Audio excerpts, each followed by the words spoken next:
అందరికీ నమస్కారం. సాయి న్యూస్ కి స్వాగతం. ఫ్రెండ్స్, పెన్షనర్లందరికీ ఇప్పుడే అందిన వార్త.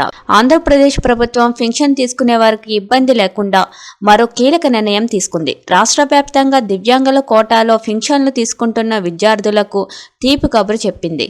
ఇకపై వారి పెన్షన్ డబ్బులు నేరుగా వారి బ్యాంకు అకౌంట్లలోకి సొమ్ము జమ చేయనుంది.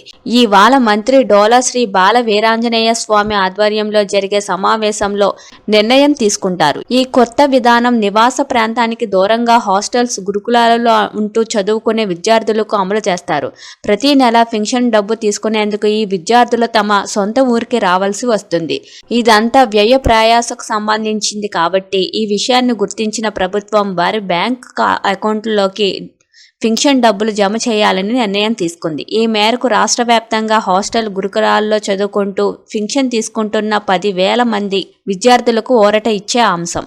మరోవైపు 60 ఏళ్లు నిండిన వృద్ధులకు గుర్తింపుగా ఉండే సీనియర్ సిటిజన్ కార్డుకు సంబంధించి కూడా మరో నిర్ణయం తీసుకున్నారు. దేశవ్యాప్తంగా వివిధ ప్రభుత్వ, ప్రైవేటు సేవలు పొందేందుకు ఈ కార్డును జారీ చేస్తుండగా దీనిని ఇకపై రాష్ట్ర ప్రభుత్వం డిజిటల్గా అందించనుంది. ఈ మేరకు రాష్ట్ర వ్యాప్తంగా గ్రామ వార్డు సచివాలయాల్లో ఈ డిజిటల్ కార్డు అందించేలా కొత్తగా సర్వీసును అందుబాటులోకి తీసుకురాబోతున్నారు. రాబోయే రోజుల్లో మీ సేవ ఇంటర్నెట్ కేంద్రాలతో పాటుగా టెక్నాలజీపై అవగాహన ఉన్నవారు మొబైల్ ఫోన్లోని ఈ కార్డులను పొందేలా అవకాశం దక్కనుంది.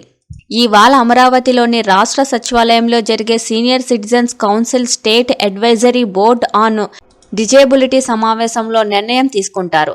అలాగే రాష్ట్రంలో ఏర్పాటు చేయబోయే వృద్ధాశ్రమాలపై కూడా నిర్ణయం తీసుకోనున్నారు. ఈ ఏడాది అల్లూరు సీతారామరాజు, శ్రీకాకుళం, ఏలూరు జిల్లాల్లో కొత్తగా వృద్ధాశ్రమాలు ఏర్పాటు చేయనున్న సంగతి తెలిసిందే.